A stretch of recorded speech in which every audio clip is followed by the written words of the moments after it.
قربانی کس شخص پر واجب ہے؟ قربانی کس پر واجب ہے، اس کے نصاب کے بارے میں تفصیل سے بتا دیں آصف صاحب کشمیر سے۔ جناب آصف صاحب، قربانی کے نصاب میں 5 چیزیں دیکھی جائیں گی، 5، یہ خوب اچھی طرح دماغ میں بٹھا لیں۔ اور یہ 5 چیزیں کس دن دیکھی جائیں گی؟ بقرعید کی صبح صادق، یعنی 10 ذی الحجہ کی صبح صادق سے لے کر 12 ذی الحجہ کے غروب آفتاب، یعنی یہ جو 3 دن ہے نا قربانی کے، 10، 11، 12، ان 3 دنوں میں کوئی شخص صاحب نصاب ہو تو اس پر قربانی واجب ہے۔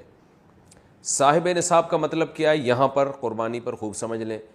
سونا ہو کسی کے پاس، یا چاندی ہو، یا مال تجارت ہو۔ تجارتی مال کا مطلب وہ چیز جو بیچنے کی نیت سے خریدی ہو، کوئی پراپرٹی ہے بیچنے کے لیے خریدی، دکاندار کا جو جتنا سامان دکان میں پڑا ہوتا ہے سب بیچنے کے لیے خریدا ہوتا ہے، کوئی کپڑا آپ نے خریدا تھا، خریدتے ہوئے بیچنے کی نیت تھی، تو یہ تجارتی مال کہلاتا ہے۔ چوتھی چیز ہے نقد رقم، کیش، یعنی جو بھی آپ کے پاس بینک میں یا جیب میں جو کیش اماؤنٹ پڑا ہوتا ہے، یہ 4 چیزیں ہو گئی۔ 5ویں چیز ہے ضرورت سے زائد سامان۔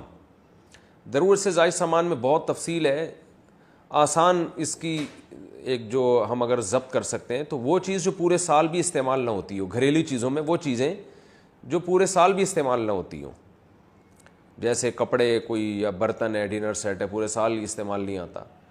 اسی طرح کوئی پراپرٹی پڑی ہوئی ہے جو نہ کرائے پر دی ہے آپ نے اور نہ آپ اس میں رہتے ہیں، وہ پراپرٹی بھی ضرورت سے زائد میں داخل ہے۔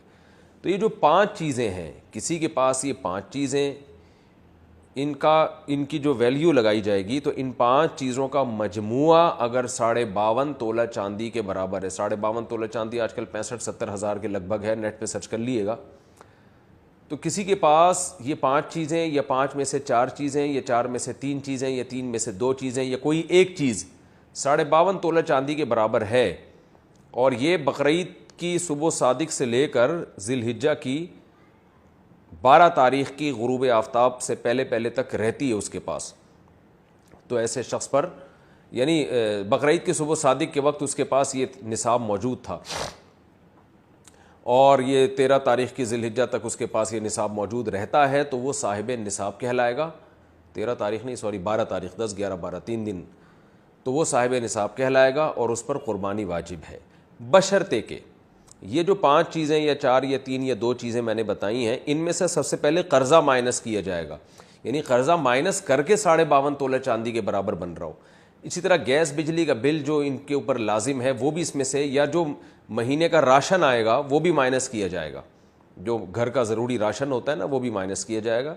مائنس کرنے کے بعد اگر 52.5 تولہ چاندی کے برابر رقم بچ رہی ہے تو ایسے شخص پر قربانی واجب ہے، چاہے مرد ہو چاہے عورت ہو۔ تو عورت کیسے قربانی کرے گی؟ سونا خواتین کے پاس بہت ہوتا ہے، چاندی ہوتی ہے، چاندی نہیں بھی ہو تو سونے کے نصاب جو ہے